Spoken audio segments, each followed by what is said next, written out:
24 अगस्त 2001 flight number A236 जमीन से हजारों फीट की ऊंचाई पर अटलांटिक ओशियन के बीचों बीच प्लेन के दोनों इंजन बंद हो जाए और नीचे सिर्फ पानी ही पानी दिखाई दे रहा हो और इस सिचुएशन का सिर्फ एक ही अंजाम दिखाई दे रहा है, वो है मौत। क्या इस प्लेन का कोई चमत्कार या अंत होगा? तो आइए जानते हैं इतिहास की सबसे बड़ी दिल दहला देने वाली सच्ची कहानी। 23 अगस्त 2001 की शाम कैनेडियन एयरलाइन एयर ट्रांसिट की फ्लाइट टोरंटो एयरपोर्ट से पुर्तगाल के लिस्बन शहर जाने की तैयारी कर रही थी। ये 7 घंटे की नॉन स्टॉप फ्लाइट होने वाली थी, तो regular service and maintenance check करने के बाद इसमें 48 मेट्रिक टन फ्यूल डाला गया। कैप्टन रॉबर्ट पेश और फर्स्ट ऑफिसर जिगर दोनों ही एयरबेस A330 प्लेन को पहले भी कई बार उड़ा चुके थे।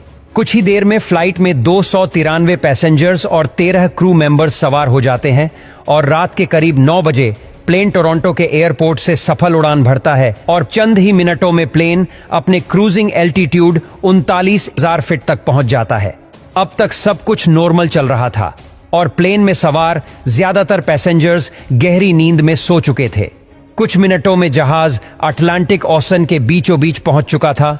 रात के करीब 1 बजे कैप्टन रॉबर्ट पेश की नजर प्लेन के इंजन नंबर 2 के कंट्रोल पैनल की तरफ पड़ी, जहां रीडिंग आ रही थी कि राइट साइड के इंजन में ऑयल प्रेशर काफी पड़ चुका था। साथ ही ऑयल की क्वांटिटी कम और ऑयल टेम्परेचर भी लो इंडिकेट हो रहा था।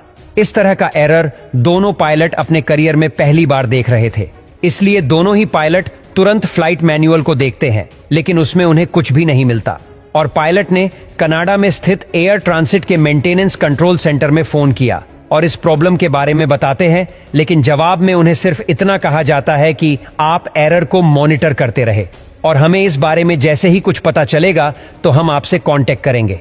उड़ान में कोई दिक्कत नहीं थी, इसलिए पायलट ये सोचकर रिलैक्स हो गए कि शायद कोई फोल्ट सेंसर ऑयल की गलत रीडिंग दे रहा है।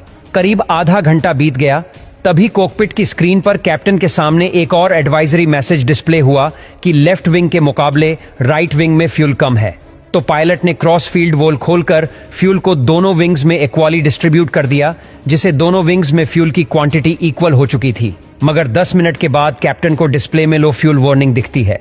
तभी चेक करने पर उन्हें पता चलता है कि विंग में दोबारा से फ्यूल कम हो गया है और अब दोनों विंग्स को मिलाकर भी इतना फ्यूल नहीं है जिससे लिस्बन पहुंचा जा सके। इस वक्त प्लेन में सिर्फ 7 टन फ्यूल बचा था और यह भी तेजी से कम हो रहा था। ऐसे में पायलट के पास प्लेन को डाइवर्ट करने के अलावा और कोई रास्ता नहीं था। तभी उन्होंने अपने सबसे करीबी टेरेसीरा आइलैंड में मौजूद लार्जेस एयरपोर्ट पर लैंड करने का डिसीजन लिया और तुरंत ही वहां के ट्रैफिक कंट्रोल से कांटेक्ट करके